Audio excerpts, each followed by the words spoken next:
C'est l'histoire d'une femme dont le mari est décédé, la laissant seule avec 2 fils encore jeunes.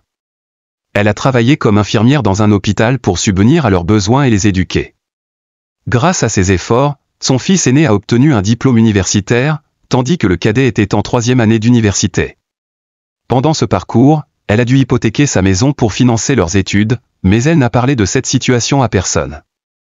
Lorsque son fils aîné, pieux et respectueux, a décidé de partir travailler à l'étranger, il a promis de racheter la maison dès que possible. Après 2 ans, il a tenu parole, et la mère, en signe de gratitude, a transféré la maison à son nom sans en informer son autre fils. Ce dernier, après avoir obtenu son diplôme, a décidé de se marier sans consulter sa mère. Peu après, la mère est tombée malade, souffrant de diabète, et a dû quitter son travail. Elle s'est installée chez son fils cadet et sa femme, mais cette dernière ne supportait pas sa présence. Avec le temps, la situation s'est détériorée au point qu'ils ont relégué la mère dans un débarras.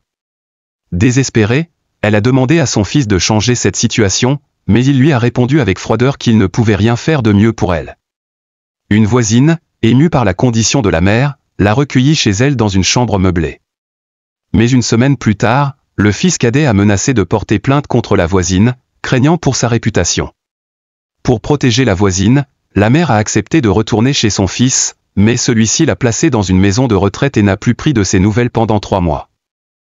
Ne pouvant supporter cette situation, la mère a contacté son fils aîné, lui révélant tout ce qui s'était passé.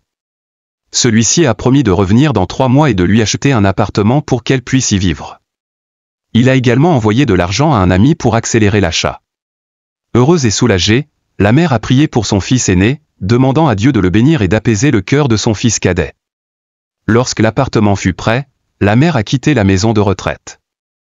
Avant de partir, elle a demandé à la directrice de l'établissement d'informer son fils cadet qu'elle était décédée si jamais il demandait de ses nouvelles. Le fils cadet, en apprenant cette fausse nouvelle, a été profondément attristé. Il s'est rappelé les sacrifices de sa mère, ses souffrances pour lui et son frère, et la manière dont elle s'était privée pour leur avenir. Il a réalisé que sa mère avait quitté la maison le cœur brisé, ce qui avait apporté la misère dans sa vie et celle de sa femme. Son frère aîné est alors revenu, exigeant que le cadet quitte la maison, car elle était désormais légalement à lui. Le cadet a supplié son frère de lui pardonner et a promis de divorcer de sa femme, qu'il considérait comme la cause principale des souffrances de leur mère. Mais lorsqu'il a appris que sa femme était enceinte, il a renoncé à cette idée. Sa femme, prise de remords, a pleuré et juré que si leur mère revenait à la vie, elle la servirait avec dévouement. En somme, cette histoire appelle à honorer et respecter les parents, à être reconnaissants pour leurs sacrifices, et à éviter de laisser l'égoïsme ou l'orgueil causer du tort à ceux qui nous aiment inconditionnellement.